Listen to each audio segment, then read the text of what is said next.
Cheers! Welcome to Movie Bitches, episode 179. Tonight we're reviewing Freak Show!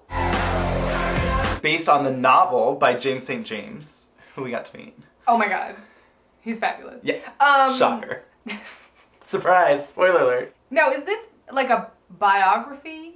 Or just like a novel that he wrote? I think it's like a fantasy fictionalization Sure, bio that like melding. maybe has some roots. reality, but Yeah. Okay. Because it was the time and place of this movie I found to be confusing. vague. It was like modern day. But it was then, like 2017. But then the flashbacks were like 1950s, and I was like, "What's this?" I mean, I know that it's a sort of a like a nostalgia fantasy. Yeah. But what's happening? Yeah. So this is Freak Show, directed by Trudy Styler, who I was like, I know who that is. Why do I know who that is? I know who that is. Oh my god, it's Sting's wife, of course. Because she was on an episode of Friends. Of course. I've just pressed a button triggering a silent alarm. Any minute now, the police will be here. The police here? A reunion? This movie is like, has a lot of heart. Yep. It's very cute. Yep. She has lots of friends. Yes. So Colleen Atwood did the costumes. Which were the best part of the movie. We'll talk about it. Yeah. But it did seem sort of like, yeah, we made a movie. There was not a lot of like artistic expression in the visuals. In the filmmaking, no. The filmmaking. It was all very, wide, medium close-up. Which is a bummer because I feel like if she had produced this and had a more seasoned director. John Waters. Sure. So here for it. So here for it. Like, how amazing would that have been? Yes. Seriously, like, give John Waters work. Where is he? Why isn't he making movies? Like, let's get this ball rolling. Yeah. He should direct everything. I just don't understand. Not everything, but this, for sure. This would have been a no-brainer. Right? You cannot go to your first day of school like that. You're in the red states now. No Griffins!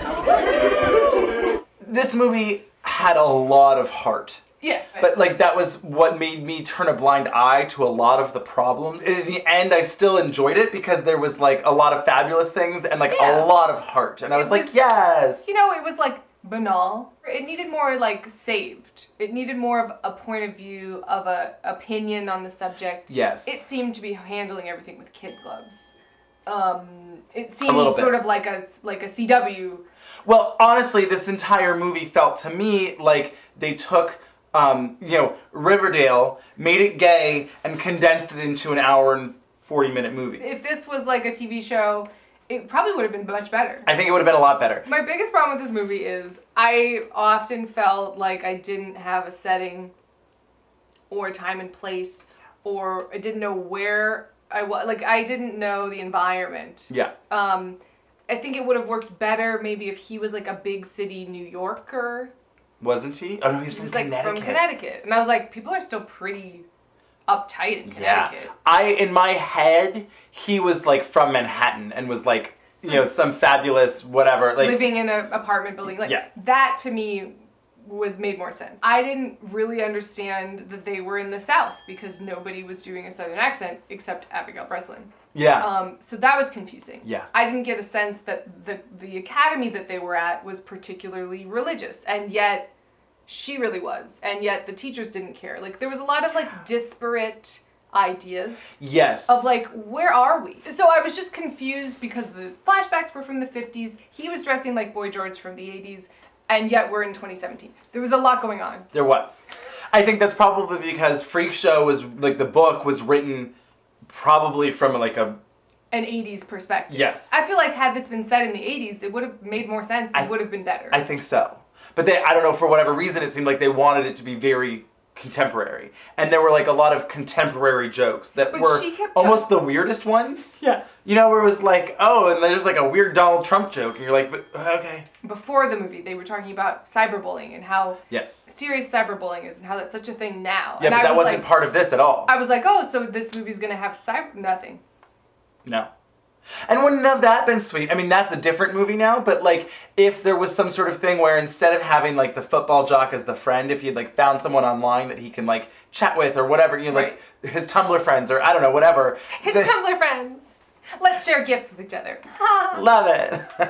It seemed like the bullet points movie.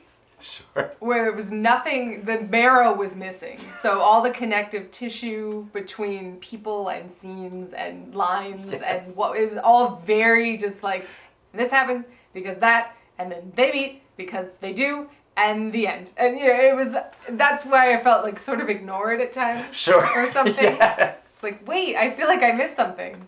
Oh, I guess the voiceover explained it. I could have done with less voiceover. Yes. It was lazy voiceover. It wasn't adaptation where like the voiceover is a separate character practically. And it would have been more fun if it was kind of like him doing some like dramatic monologue, but yes. And like maybe it even starts like that and then that's the setup for the voiceover. Love it. Like it's his one-man show where he's just talking about it and he's like, love it. Yeah. It's just Jack. Yeah. So good. So good. Yeah. Maybe we like check back in every now and then. He's like had a costume change and he's like, so I know what you're thinking. And you're just I like, love it. yeah. He's backstage. I love it. Oh, that would have been good. I'm bummed because this movie was like almost there. Yeah. And its heart is in the right place and its costumes are in the right place and Bette Midler's in the right place, except she could have been in more of the movie and could have been more fabulous. But so like I couldn't be mad and I absolutely didn't hate this movie. No. But I was just like, it's one of those things where like when it's so close to being really cool, you're like, oh, you just missed it. And it's almost more maddening than like a Justice League where you're like, this is a disaster. No one cares. I fully agree with that. Right? Because that's where I'm like, this is perfectly good enough that like if I saw this, like if I just stumbled across this as like a new gay movie on Netflix, I would be pleased. But it just fell short that it could have been amazing. Like seriously, if John Waters had directed this movie, it would be like the best. Yeah. I want to talk about football player nymph man. He looked like a little nymph. Like he does kind of. He was like perfect tween cute boy. Yes. Well, so it's the guy who's J-Lo's son in Boy Next Door. Holy shit. But in this one, he was like cute, handsome He's like boy. the cute, handsome football guy who's also very sensitive and wants to be an artist. And this was like okay for me. I was really confused by his character. Me too. So like you're watching the movie and you're like, so he is a homosexual. He is a repressed homosexual. They're gonna make out. This is obvious. In his mind, as jock boy, he has no reason to particularly be nice to this kid. I'm gonna visit you at the hospital every single day. Yeah. Like well, what would have been better? Very rude, but like if you were in the hospital, I don't know if I'd visit you every single day. Wow. I would come. I wouldn't visit you either. Like I would visit you, but like not every day. Every day. What's it gonna do? You're gonna reserved for like moms and like I don't even know if my mom would visit the issue. Every day? Yeah. The hospital's like gross. Oh, God, but anyway, you know what I mean? So it was just like, well, obviously you're in love with him as well. Right. Oh, we're gonna spend an hour where you're sort of just hanging out. All the time, becoming good friends. There's like sort of a will they won't they chemistry, but then there wasn't. The biggest problem is just that they didn't set any of that up. I really think we needed a scene of him in New York being fabulous. But if we had had him, okay, we're just gonna fix it. I'm gonna fix it right now. We're just gonna do it. We're just gonna sit down and do it. I'm rolling up my sleeves. Also, maybe Kieran Culkin is the star of this movie. Kind of into it. Could have been into it. Start off, New York City. This is my town. Yeah, fabulous. No, it's like him on stage. Right. Spotlight. Dark stage. Just him. Fabulous outfit. And that was the summer. Yes, exactly. Right? We set it up, and then it's like, well, this is what happened. So, and then we see him at school with his friends, this art school in New York, and it's like, everything's great. Oh my God, I'm so happy. Oh my God, Mom, isn't this the best? We're going to this Broadway show. What, you're in the Broadway show? Maybe, yes. It's Bette. Maybe she has a number? I think so. I feel like Bette definitely has a number in our fixed version. I mean, you cast Bette Midler. I like the idea that she's like a tired showgirl. A little bit. She's like Marsha Mason in Goodbye Girl. Like she's like been out of the biz a bit and she's got to kind of get back into it. Maybe it's just a number from her doing Hello Dolly. I don't know, but I like it. I like it too. I like the idea that she's just this fabulous bitch and she's doing this number on Broadway. Maybe she hasn't done it for a while. Maybe it's just like a review or she's back on stage for 40 years in the business. Whatever. Madeline Ashton. Exactly. But then maybe even it's like something dramatic where it's like she like has like a breakdown or something on stage, and like she has cancer or whatever it is, and she dies, and it's tragic. Because you're just like, on stage? Well, she doesn't die on stage, but like she has like, you know, she's singing and then she like collapses. And you're like, oh my God, Bette, no! I mean, this sucks because then we would have less Bette, but we'd have flashbacks, so it'd be fine. So then she dies. She like full on dies, and you're just like, this is so sad because this kid and like his mom and everything was great, and now he's getting sent off to his dad who like didn't even want him. Right. And it's like this shitty school. I don't think the school should have been as nice as it was. No, and I think although I guess it probably would have been if the dad's super rich, he'd be at like some private Catholic school. Some Catholic school. Was that what it was? With a dress code, and he's like trying to get around the dress code. Oh, see, now that I'm here for. Where it's like, how can I fabulous up this dress code? I have to bedazzle everything. Okay. So he does this, and like he's lonely because he doesn't have anyone. Maybe online he finds someone else who happens to be at the school, but they didn't even know. But like they shared the same interests, but who knew because they always had to wear the same fucking uniform. And then they decide to like be fabulous someday or whatever. They break the dress code. Ooh, because Bette dies in the beginning, that's why he has all of her costumes. Yes. He takes her whole closet, yes. Pretty in pinks it, yep. Except that it's not the worst dress you've ever seen in your entire life, and like tailors them all for himself. Yes, love it. Because she's been in business for so long. Yes. And then also what I want, but also all the playbills. He puts all her playbills up on the wall. I will say I love that fabulous rainbow fireplace. Yes. And then they start a club with like the other person or two that the freak show. Love it. Ends in a talent show. It's a cabaret. I love it. Life is a cabaret. And then he sings the number that Bette sang before she died. I just got verklempt. And he's but he's like in drag. Yes. Like as her. Yes.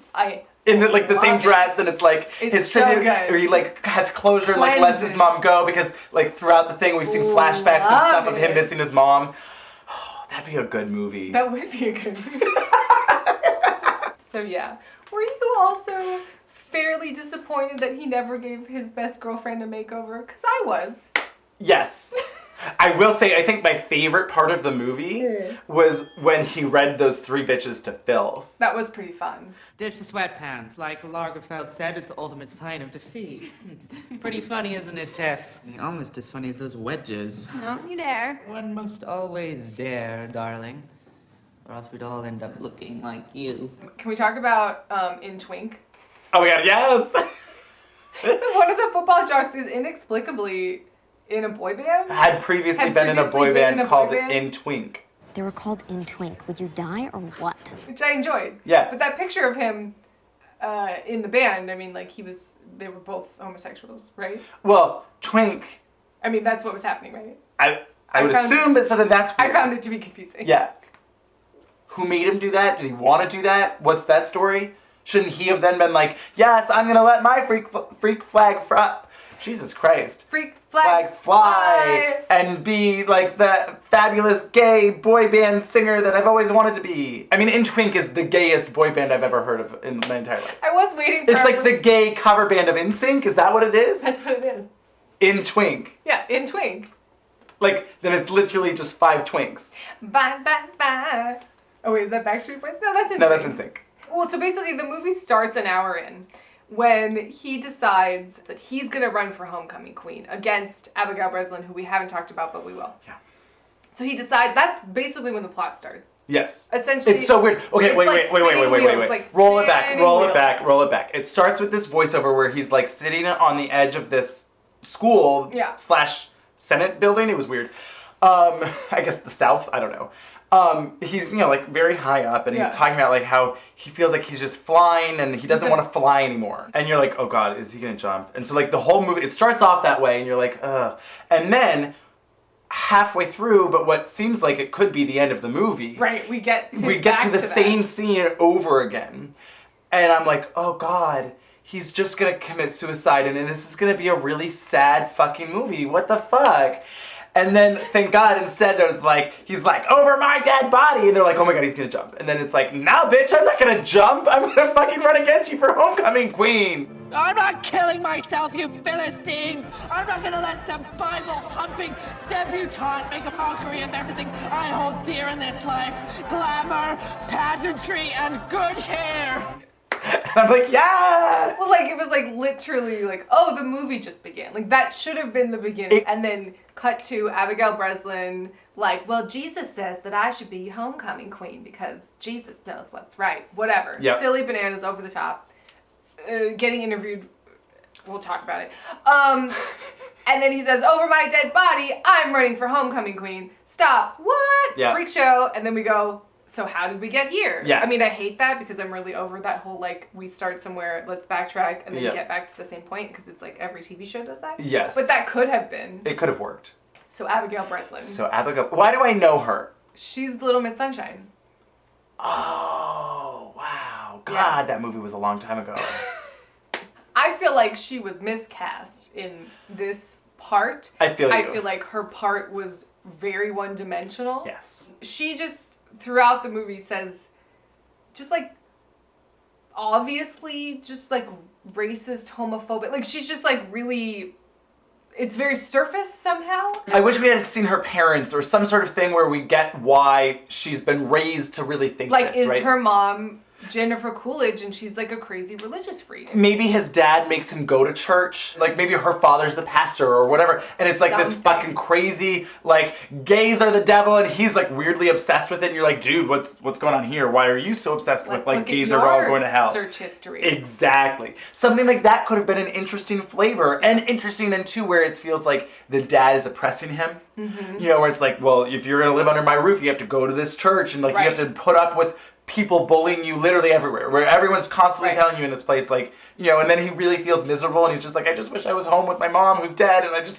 everyone's like, yes, Bette Midler needs to come back, you know? Yeah. It would have been great. Yeah. I think her character was just too shallow, and I didn't know any of her motivations or why she felt so strongly. It wasn't quite funny enough to be a comedy. It wasn't quite dramatic enough to be a drama. It was sort of this wishy-washy in between that would work better for like a TV show. Yeah, absolutely. Wait, we didn't even talk about, so Laverne Cox is in this movie. Oh, right. So I have another question about the homecoming thing. In what world is any news station covering homecoming queen? I mean, I get it that it's supposed to be this small town. Multiple interviews. Thank you. But then this sexually confused weirdo announced that he was running. Now, I don't know.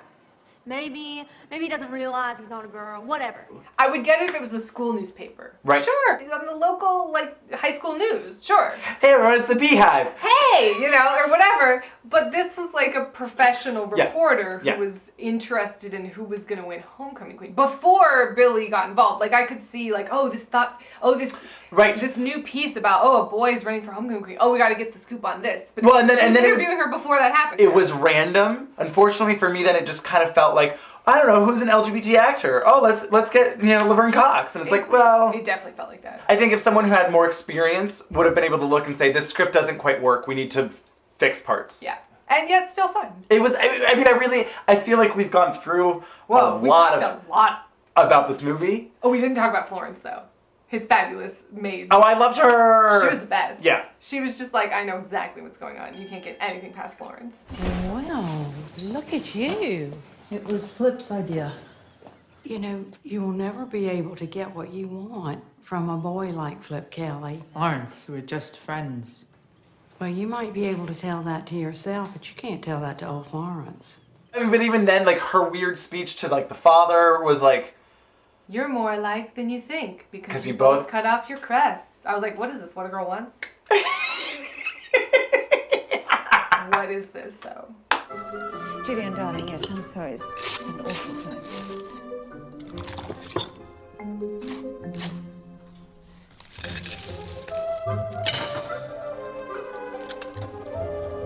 I mean, I feel bad that we've just kind of trash talked it. There were a lot of problems. There really were. But I would say see it. Watch it. I really did like it. Like, I enjoyed myself. Yeah. And I enjoyed his costumes, the fabulosity alone of these costumes. Colleen Atwood did the fucking costumes. Oh my god. It should have been all that. All the costumes all the time. That's what I'm saying. And that's what I would have loved if it was like in a one-man show and he's just costume change. Costume change. Yeah. Because, I mean, they did that. He had costume change after costume change, but I was just kind of being like, but why?